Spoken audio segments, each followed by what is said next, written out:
शांति। 21 अगस्त 2026 के ईश्वरीय महावाक्य।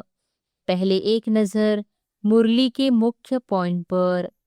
बाबा ने कहा, संगम युग ही पुरुषोत्तम युग है, जिसमें तमोप्रधान आत्माएं सतोप्रधान बनती है। अपने को आत्मा समझकर परमपिता शिव बाबा से सुख और शांति का वर्षा लेना है। आत्मा ही अविनाशी अभिनेता है। शरीर केवल पाठ निभाने का साधन है। सतयुग में सबसे पहले देवी देवता धर्म की आत्माएं आती है और विश्व पर राज्य करती है। और फिर बाबा ने कहा, जितना पुरुषार्थ करेंगे उतना ऊंचा पद पाएंगे। बाप सभी को समान शिक्षा देते हैं। माया बार बार बाप की याद भुलाती है, इसलिए निरंतर पुरुषार्थ आवश्यक है। गृहस्थ जीवन में रहते हुए भी आत्म अभिमान और बाप की याद में रहना है। योग अग्नि ही आत्मा को पवित्र बनाती है, बाहरी अग्नि या कर्मकांड नहीं। और फिर लास्ट में बाबा ने कहा, मुख्य लक्ष्य पावन बनना है। व्यर्थ के प्रश्नों और संशयों में नहीं उलझना है। ज्ञान रत्नों से अपनी झोली भरनी है और दूसरों को भी शांति धाम व सुखधाम का रास्ता बताना है। मन मनाभव का अभ्यास करे। जितनी प्रीत बुद्धि होगी उतना ऊंचा पद मिलेगा। अंतर्मुखी और समानधारी बने। सदा ज्ञान सूर्य शिव बाबा के सम्मुख रहने का अनुभव करे। और अब सुनते हैं महावाक्यों को विस्तार से। मुरली का सार। मीठे बच्चे, बाप मीठे से मीठी सैक्रिन है, इसलिए और सब बातें छोड़ उस बाप को याद करो तो मीठी सैक्रिन बन जाएंगे। प्रश्न है, तुम बाप द्वारा श्रीमत लेकर अपने अंदर कौन से संस्कार भर रहे हो? उत्तर है, भविष्य में बिगर वजीर सारे विश्व पर राज्य करने के। तुम यहाँ आए ही हो भविष्य राजधानी चलाने की श्रीमत लेने। बाप तुम्हें ऐसी श्रीमत दे देते जो आधा कल्प तक कोई की राय लेने की दरकार नहीं। राय उन्हें लेनी पड़ती जिनकी बुद्धि कमजोर हो। गीत है, तुम्ही हो माता पिता, तुम्ही हो बंधु सखा, तुम्ही हो साथी, तुम्ही सहारे, कोई न अपना सिवा तुम्हारे। ओम शांति। मीठे मीठे रूहानी बच्चों ने गीत सुना। यह किसने कहा कि मीठे मीठे रूहानी बच्चे? जरूर रूहानी बाप ही कह सकते हैं। मीठे मीठे रूहानी बच्चे अभी सम्मुख बैठे हैं और बहुत ही प्यार से बाप समझा रहे हैं। अभी तुम जानते हो, सिवाय रूहानी बाप के सर्व को सुख शांति देने वाला व सर्व को दुखों से लिबरेट करने वाला दुनिया भर में और कोई नहीं है। इसलिए दुख में बाप को याद करते रहते हैं। तुम बच्चे सम्मुख बैठे हो, जानते हो बाबा हमको सुखधाम का लायक बना रहे हैं। सदा सुखधाम का मालिक बनाने वाले बाप के सम्मुख आए हो। अभी समझते हैं सम्मुख सुनने और दूर रहकर सुनने में बहुत फर्क है। मधुबन में सम्मुख आते हो। मधुबन मशहूर है।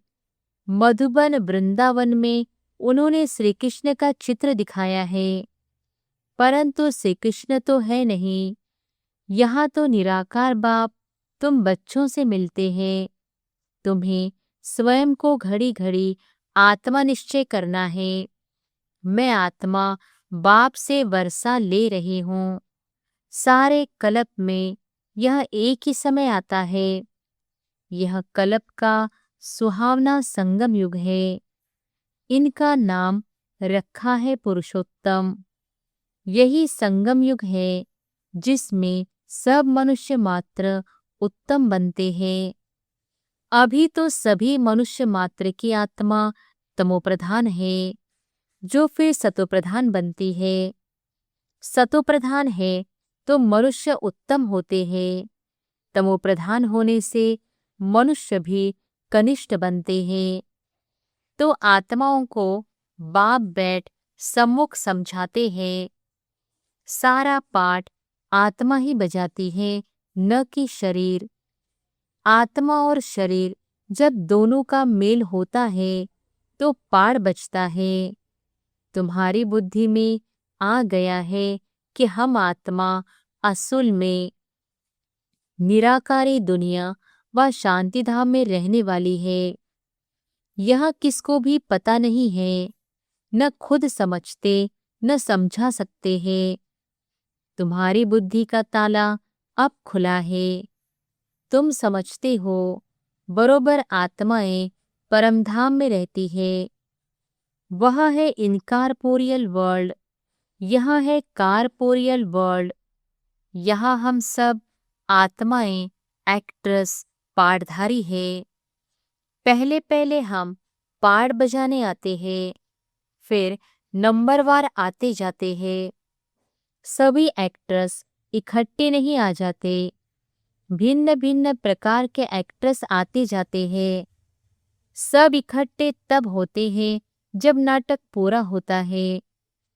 अभी तुमको पहचान मिली है। आत्मा असूल शांतिधाम के रहवासी है। यहाँ आती है पाठ बजाने। बाप सारा समय पाठ बजाने नहीं आते। हम ही पाठ बजाते बजाते तमोप्रधान बन जाते हैं। अभी तुम बच्चों को सम्मुख सुनने से बड़ा मजा आता है। इतना मजा मुरली पढ़ने से नहीं आता।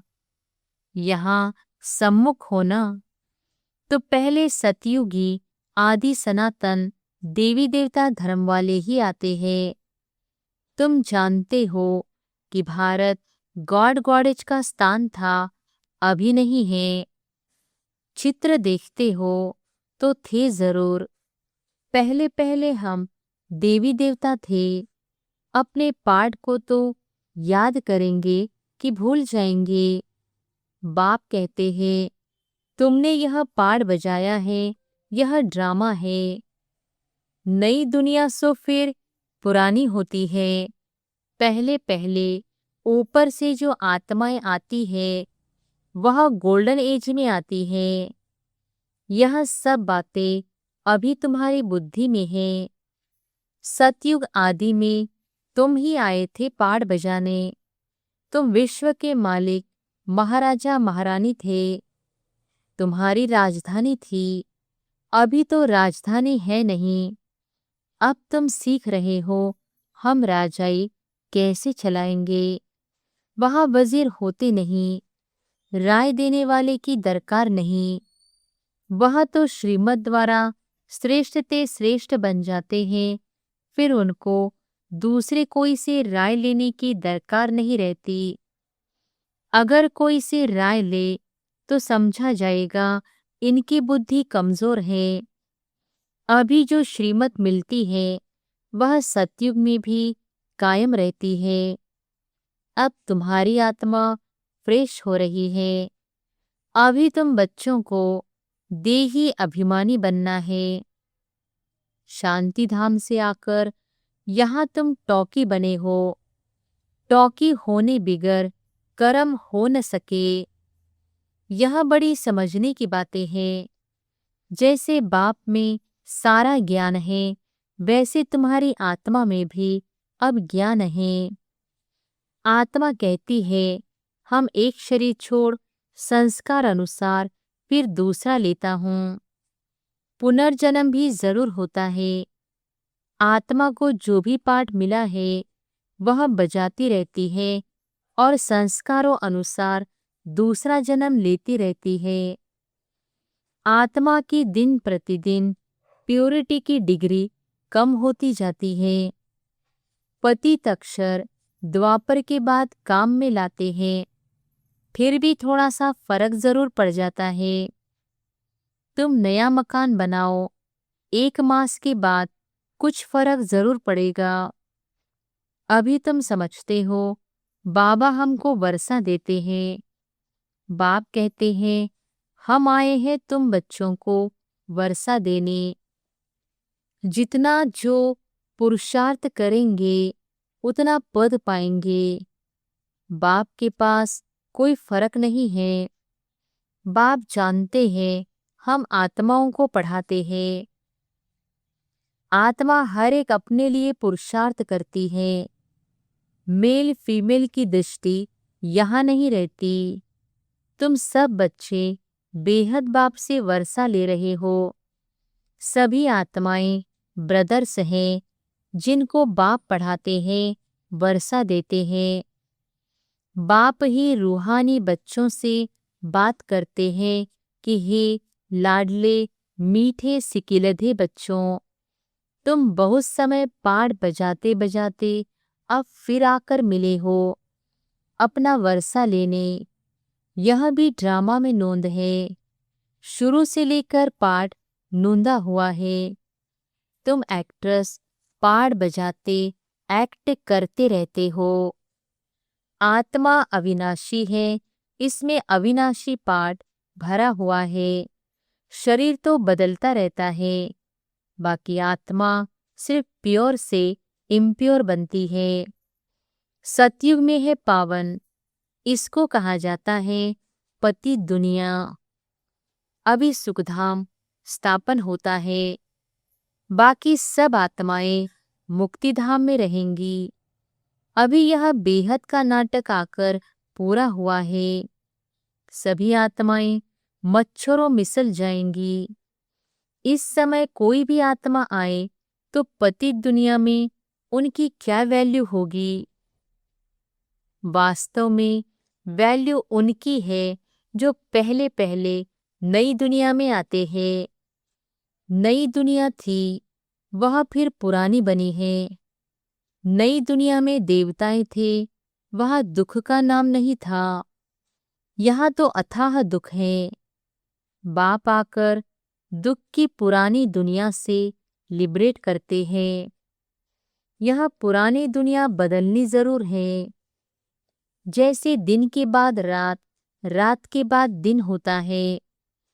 तुम समझते हो बरोबर हम सतयुग के मालिक बनेंगे तो हम क्यों न आत्मा निश्चय कर और बाप को याद करें। कुछ तो मेहनत करनी होगी। राजाई पाना कोई सहज थोड़ी है। बाप को याद करना है। यह माया का वंडर है जो घड़ी घड़ी तुमको भुला देती है। इसके लिए उपाय रचना चाहिए। ऐसे नहीं मेरा बनने से याद जम जाएगी। बाकी पुरुषार्थ क्या करेंगे? नहीं, जब तक जीना है पुरुषार्थ करना है, ज्ञान अमृत पीते रहना है।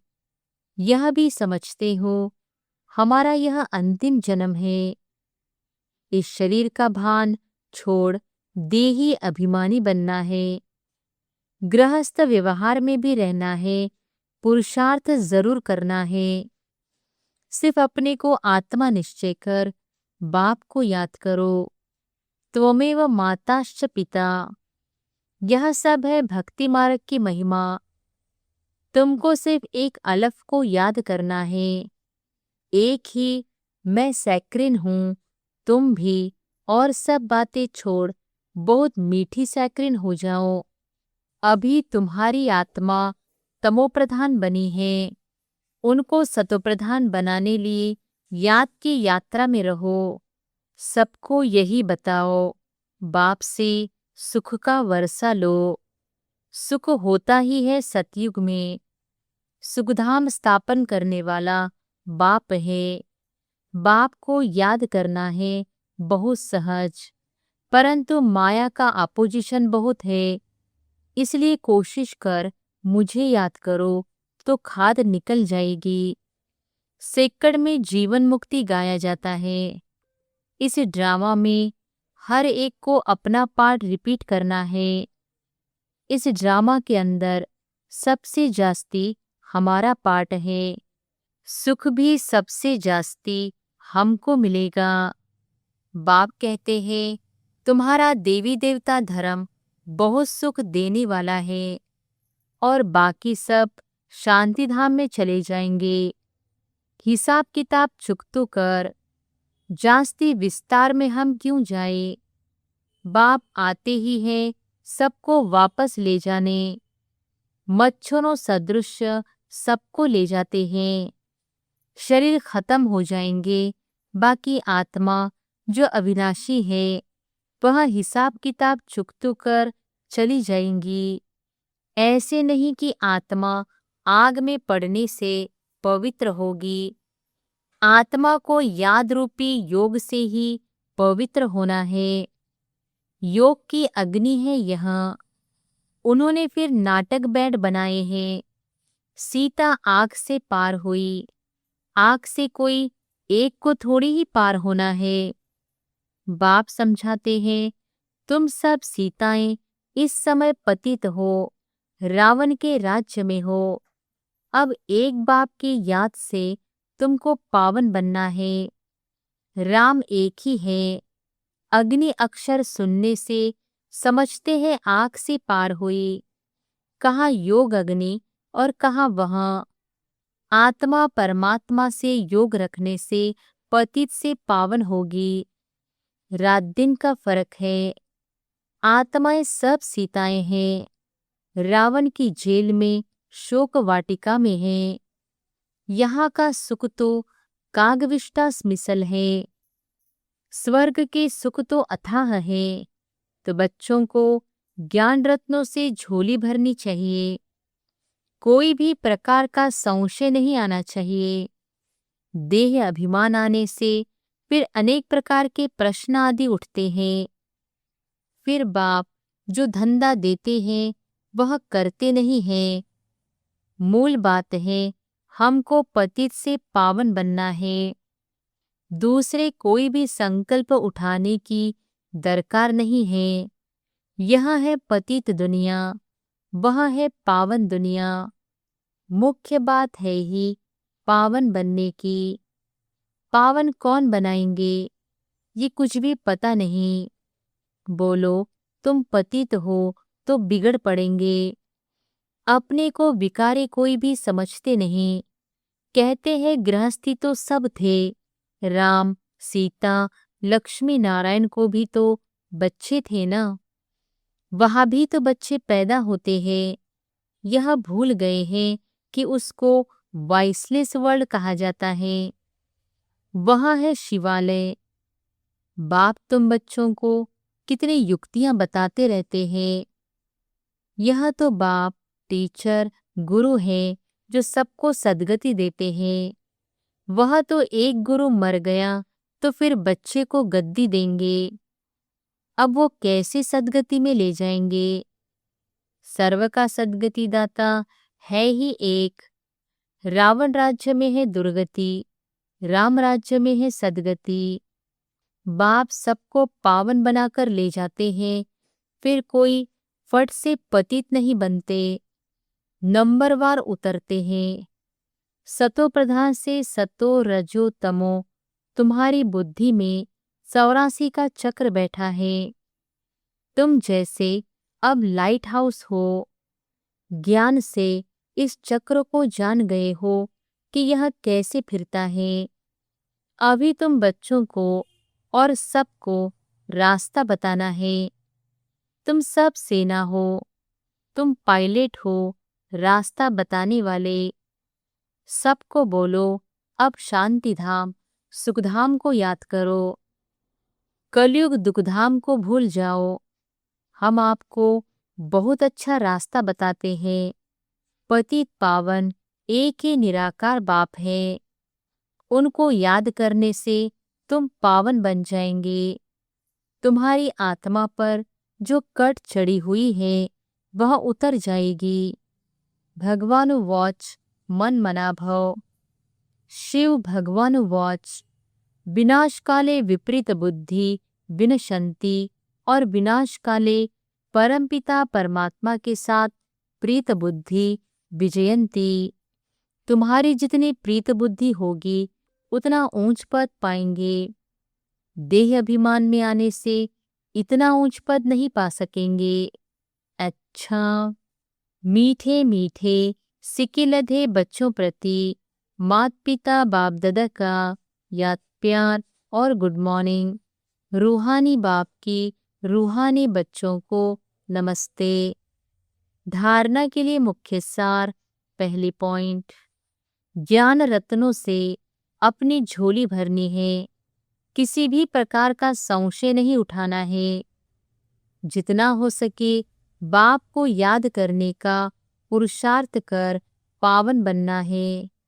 बाकी प्रश्नों में नहीं जाना है। दूसरी पॉइंट, एक बाप से सच्ची प्रीत रख बाप समान मीठी सैक्रिन बनना है। वरदान है, सदा ज्ञान सूर्य के सम्मुख रहने वाले अंतर्मुखी स्वमानधारी भव। सदा ज्ञान सूर्य के सम्मुख रहने वाले अंतर्मुखी स्वमानधारी भव। जैसे सूर्य के सामने देखने से सूर्य की किरणें अवश्य आती है, ऐसे जो बच्चे ज्ञान सूर्य बाप के सदा सम्मुख रहते हैं वो ज्ञान सूर्य के सर्व गुणों की किरणें स्वयं में अनुभव करते हैं। उनकी सूरत पर अंतर्मुखता की झलक और संगम युग के व भविष्य के सर्व स्वमान के फलक दिखाई देती है। इसके लिए सदा स्मृति में रहे कि यह अंतिम घड़ी है। किसी भी घड़ी इस तन का विनाश हो सकता है। इसलिए सदा प्रीत बुद्धि बन ज्ञान सूर्य के सम्मुख रहे अंतर्मुखता व स्वमान की अनुभूति में रहना है। स्लोगन है, सदा उड़ती कला में उड़ना ही झमेलों के पहाड़ को क्रॉस करना है। सदा उड़ती कला में उड़ना ही झमेलों के पहाड़ को क्रॉस करना है। ये अव्यक्त इशारे अपवित्रता के बीज को भी समाप्त कर संपूर्ण स्वच्छ पवित्र बनो। पवित्रता ही महानता है। यही योगी जीवन का आधार है। जरा भी अंश मात्र संकल्प में भी किसी प्रकार की अपवित्रता है तो जहाँ अपवित्रता का अंश है वहाँ पवित्र बाप की याद जो है जैसा है वैसे नहीं आ सकती। इसलिए मनसा में भी अपवित्रता के अंश को समाप्त कर संपूर्ण स्वच्छ बनो। सदा यही स्मृति रहे कि मैं पूज्य आत्मा इस शरीर रूपी मंदिर में विराजमान हूँ। अच्छा, ओम शांति।